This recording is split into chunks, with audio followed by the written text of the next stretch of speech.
Hello everyone, सबैजनालाई welcome छ आजको मेरो सानो भिडियोमा। साथीहरू, आज चाहिँ मैले सबैजना फेसबुक साथीहरूलाई एउटा मेरो मनको राम्रो कुरा सेयर गर्न आँटेँ।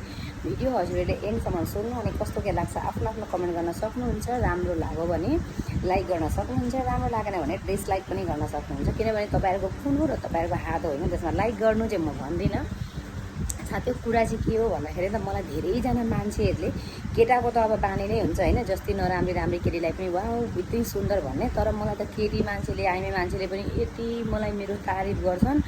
यो आउँछ कि हेर्नु, यो अहिले पनि बसिरहेको छ कि मलाई दिनकै मेरो यति तारिफ गर्छ, यसो भन्छ आप इतनी सुन्दर हो। अनि हिजो म डेली लाइभ गर्दै थिएँ कि एउटा डेली लाइभ गर्दाखेरि एउटा कोही अब हरेक मान्छे आउँछन् त्यस्तो लाइभमा होइन, अनि त्यहाँबाट म यस्तो गरेर लाइभ गर्दै थिएँ कि त्यहाँ फेरि फेस देखाएन भने आइडी ब्यान हुन्छ। अनि मैले चाहिँ फेस आफ्नो सो गरेको थिइनँ कि राति भएको थियो नि त अलिकति, अनि यसो साइडमा राखेर चाहिँ अन्त एउटा उसले मलाई के भन्नु अरे कि फेस देखाओ के भन्छ, अनि दिदी आफ्नो फेस दिखा दो न, इसको नीचे गिरा दो कि आप इतनी सुंदर हो भन्छ। मैं सुंदर हूँ सुधी, बता ना सुंदर हूँ मैं।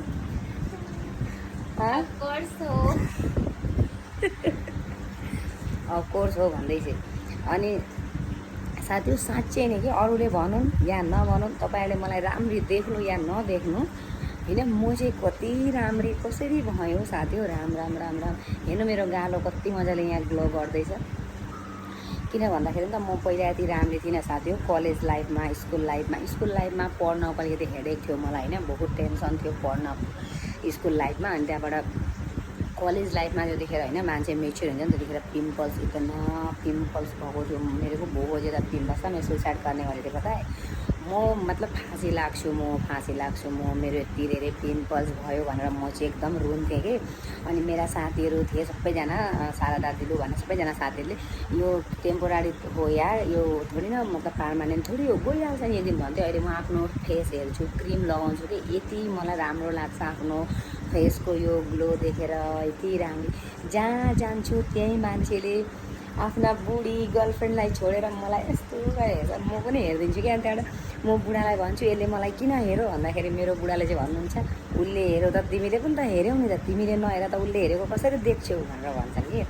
अनि त्यहाँबाट मलाई साथी हो यत्तिकै पऱ्यो नि त मलाई, मतलब म अब म्यारिड हुँ होइन, म्यारिड हुँ, बेबी पनि भयो। अनि धेरैजना मान्छे केटाहरूको पनि ऊ छ कि मसँग बोल्छु यस्तो गर्छु भन्ने, तर मेरो त्यस्तो एज ए फ्रेन्ड पनि म बोल्न सक्दिनँ। अहिले म भिडियो कस्तो गरेर बनाउँदैछु हेर्नु, यति बिस्तारै डराइ बाबु सुतेर छ नि त होइन, अनि त्यहाँबाट जहाँ जाँदा पनि मेरो छोरो साथ नै हुन्छ। अनि भए पनि होइन मान्छेहरू कति धेरै एक्साइट हुन्छ।